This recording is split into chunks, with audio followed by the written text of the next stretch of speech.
India वाले, ये world cup का स्क्वाड है कि एशियन गेम्स का स्क्वाड है? पिछली बार जो एशियन गेम्स का स्क्वाड था वो शायद आपने अंडर 19 के लड़के डाले, तो इस दफा आपने अपनी मेन टीम को एशियन गेम्स में डाल दिया। इसका मतलब यह है बाबू भैया कि एशियन गेम्स को ये सीरियस ले रहे हैं, गोल्ड मेडल के चक्कर में ये इंडिया वाले। अब स्कोर तो मैं आप लोग को बताता हूं, लेकिन शॉकिंग है ना, क्योंकि हमने दुनिया में यही देखा है कि एशियन गेम्स के अंदर जो है वो सीरियस लेती नहीं है दुनिया। हम भी अपनी ए टीम को भेजते हैं, इंडिया तो अपनी खैर वो बिल्कुल डोमेस्टिक के प्लेयर उठाकर भेज देता था, अफगानिस्तान अपनी मेन टीम भेजता था, लेकिन खैर वो भी कुछ कर नहीं पाते थे।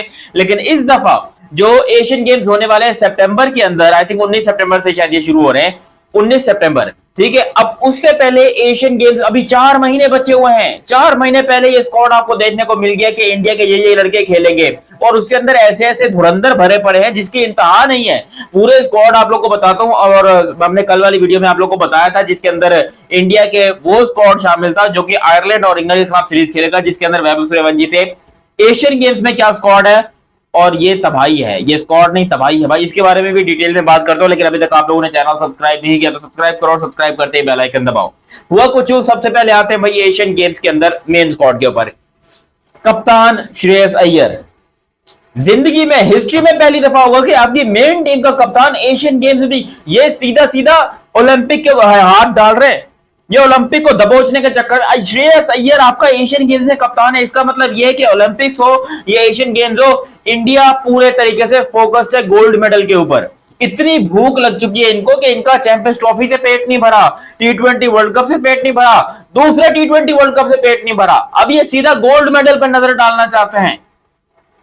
श्रेयस अय्यर आपके कप्तान रहेंगे, जो कि आपकी मेन टीम के भी कप्तान है। तिलक वर्मा आपके वाइस कप्तान, वो भी रहेंगे एशियन गेम्स के अंदर। तिलक वर्मा जैसा खिलाड़ी जो कि वर्ल्ड कप तो नहीं, एशिया कप विनिंग का मेन कैंडिडेट था भाई। फाइनल में पाकिस्तान के खिलाफ ऑलमोस्ट 82 या 84 रन इसने किए थे, और जो मैच जिताया था इस तिलक वर्मा ने, वो बंदा आपका एशियन गेम्स में भी होगा। अभिषेक शर्मा, द गोट, टी20 रैंकिंग का नंबर 1 बैट्समैन, इतने महीनों से बुरा खेल रहा है फिर भी नंबर 1 बैट्समैन। क्यों? क्योंकि उससे पहले ये इतना बिगाड़ चुका है कि प्लेयर्स और इनके बीच में बहुत गैप था। ये बंदा अभी भी टीम के अंदर मौजूद है, और ये एशियन गेम्स में तबाही मचाएगा, क्योंकि एशियन गेम्स में टीमें कोई इतनी बड़ी बड़ी नहीं होने वाली हैं। उसके अलावा Vaibhav the great Suryavanshi, youngster. Ajit Agarkar जब प्रेस कॉन्फ्रेंस कर रहे थे और गौतम गंभीर, वो पता क्या कह रहे थे कि हमने इस बंदे को सिलेक्ट नहीं किया, इस बंदे ने अपने आप को खुद सिलेक्ट किया, दरवाजे तोड़कर घुसा है ये टीम के अंदर। अगर इस परफॉर्मेंस के ऊपर जो इसने आईपीएल में दिखाई 776 रन, अगर इस परफॉर्मेंस में भी हम इसको टीम में शामिल ना करें तो ये तो जाहिर सी बात है फिर नाइंसाफी, फिर तो हमारी सिलेक्शन के ऊपर सवाल उठेंगे, फिर तो इंडिया के मेरिट के ऊपर सवाल उठेंगे। तो वैभव सूर्यवंशी अपने आप को खुद सिलेक्ट करवाया है, और ये बंदा शामिल है, मतलब इस दोनों सीरीज के अंदर भी शामिल है, आयरलैंड इंग्लैंड वाली, और एशियन गेम्स में भी शामिल है। उसके अलावा संजू सैमसन, ये बंदा वर्ल्ड कप विनिंग कैंपेन का मेन हिस्सा, ये बंदा भी टीम के अंदर शामिल है भाई।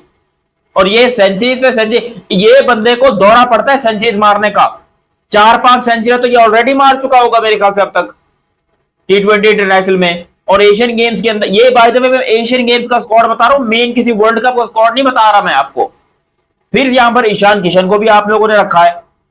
ईशान किशन देखो, ईशान किशन तो कहते हैं ना गोट कमबैक, तो ये इस बंदे के ऊपर पक्का सूट करता है कि गोट कमबैक, जो कमबैक का सरताज है, जो कमबैक करने में सबसे बड़ा मास्टर है, वो है ईशान किशन। ये चीज हमें प्रूफ देखने को मिल गया है। ईशान किशन ने प्रूफ करके दिखा दिया कि भाई वो कमबैक करने में सबसे बड़ा धुरंधर है, और जो उसका कमबैक हुआ है वो सबसे बेहतर था। उसके अलावा नीतीश कुमार रेड्डी, लोग कहते हैं ये टेस्ट का खिलाड़ी है, टेस्ट का। इसने टी20 में क्या किया था श्रीलंका के अगेंस्ट, जरा जाकर देखो तो सही, तुम्हें पता चले। मार मार के भूरता बना देता, चमड़ी उधेड़ देता ये बंदा टी20 में जब अपने मूड में आ जाए तो। नीतीश कुमार रेड्डी ऊपर से फास्ट बॉलर भी है। और फिर यहाँ पर एक बहुत बड़ा खिलाड़ी नहीं है, वो मैं आप लोगों को बताता हूं जो इसकी जगह पे होना चाहिए था। अक्षर पटेल को भी यहां पर रखा है, यानी कि बापू इंडिया के बापू, वो भी यहां पर शामिल है भाई। अक्षर पटेल दिल्ली कैपिटल्स के कप्तान है ये, और टी20 क्रिकेट के one of the most impactful player है। 2024 के वर्ल्ड कप में भी जबरदस्त पारी खेली थी, 2025 के चैंपियंस ट्रॉफी में भी शानदार खेला था, और आज भी ये बंदा शानदार खेलेगा। उसके अलावा एक और नाम, जसप्रीत बुमराह, जो कि टी20 सीरीज में नहीं है लेकिन उसको एशियन गेम्स में रखा है, विच मींस के इंडिया पक्का दबोच रहा है भाई एशियन गेम्स। ये सोचकर बैठे कि ऐसी की तैसी दुनिया चाहे जो मर्जी स्क्वाड अनाउंस कर ले, हम दबोचेंगे यहां पर भाई गोल्ड मेडल। ये गोल्ड मेडल इंडिया का है, अभी से इनको दे दो। जसप्रीत बुमराह जैसा प्लेयर यार इन लोगों ने सिलेक्ट किया है एशियन गेम्स के लिए। उसके अलावा यहां पर शिवम दुबे को भी यहां पर रखा है। शिवम दुबे चेन्नई सुपर किंग्स के हीरो। फिर यहां पर Varun Chakravarthy the mystery spinner, एक हमारे पास भी है अबरार अहमद जिसको हम मिस्ट्री स्पिनर बोलते हैं। यहां पर शिवम दुबे है मिस्ट्री स्पिनर, ये भी आपको देखने को मिल रहा है भाई, कमाल है, लाजवाब है।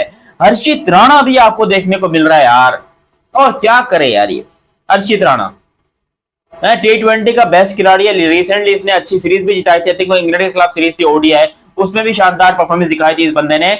अर्शदीप सिंह को भी यहां पर रखा है भाई, सिंह साहब दी ग्रेट, ये तो हमेशा हर सीरीज के अंदर आपको देखने को मिलते हैं। और क्योंकि T20 के सबसे बड़े बॉलर हैं इस टाइम पर इंडिया के लिए, और ये रैंकिंग्स में भी T20 के नंबर 1 भी रह चुके हैं अगर मैं गलत नहीं हूं तो। अर्शदीप सिंह ने 2022 के वर्ल्ड कप में जो पाकिस्तान के खिलाफ स्पेल किया था वो तो खैर मेरी जिंदगी का सबसे बड़ा खतरनाक स्पेल है कि ये बंदे को रोकना इंपॉसिबल है। वॉशिंगटन सुंदर को भी यहां पर रखा गया भाई, कमाल है।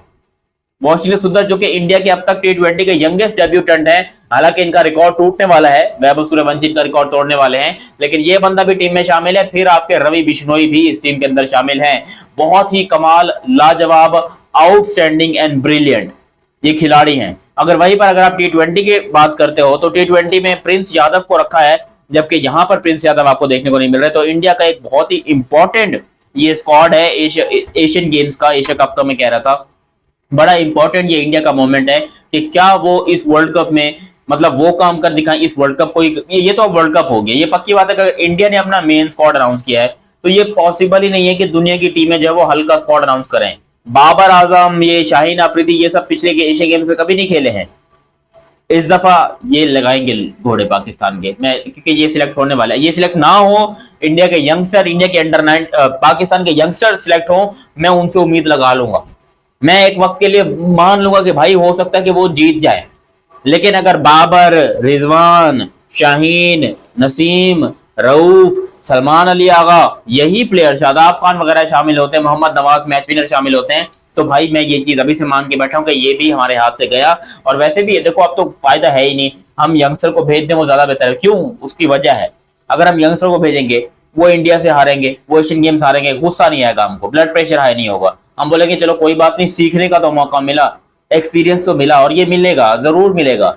लेकिन अगर हमने फिर से वही ढिठाई दिखाई, फिर से हमने उन्हीं बुढ़ों को भेज दिया, वो जो खुजली के बीमारी के लोग हैं उनको हमने भेज दिया, वो जाएंगे इंडिया से भी हारेंगे, एशियन गेम्स में भी हारेंगे, मतलब गोल्ड मेडल तो छोड़ो, ब्राउन्स मेडल भी नहीं आएगा, हमारा ब्लड प्रेशर भी आएगा, टीवी भी टूटेंगे, पूरी दुनिया जो है वो हंसेगी अलग से, हम लोग बर्बाद होके बैठ जाएंगे और यहाँ पर इंडिया वाले एंजॉय करेंगे। तो उससे बेहतर है कि पाकिस्तान अपना स्क्वाड अनाउंस ही ना करे, बॉयकॉट कर दे एशियन गेम्स की, हमने खेलना ही नहीं है। और एशियन गेम्स की व्यूअरशिप जो इस्तेफा होने वाली है वो ओलंपिक की व्यूअरशिप से ज्यादा होने वाली है, क्योंकि इंडियन की टीम जा रही है, पूरे 125 करोड़, 130 करोड़ या 145 या 150 जो भी है, इंडिया की पब्लिक देखेगी एशियन गेम्स को। सोचो उसकी व्यूअरशिप कहां तक जाएगी, ऑन द टॉप। बाकी आप लोग बताइएगा कि आप लोग इस स्क्वाड से संतुष्ट हैं, मजा आया या नहीं आया, अपनी राय कमेंट सेक्शन में दीजिएगा। अभी तक आप लोगों ने चैनल सब्सक्राइब नहीं किया तो सब्सक्राइब कीजिए और बेल आइकन दबाइए। मिलते हैं बहुत ही जल्द अगली वीडियो में, तब तक के लिए आप मुझे दीजिए इजाजत। अल्लाह हाफिज एंड लव यू हो गया, बाय।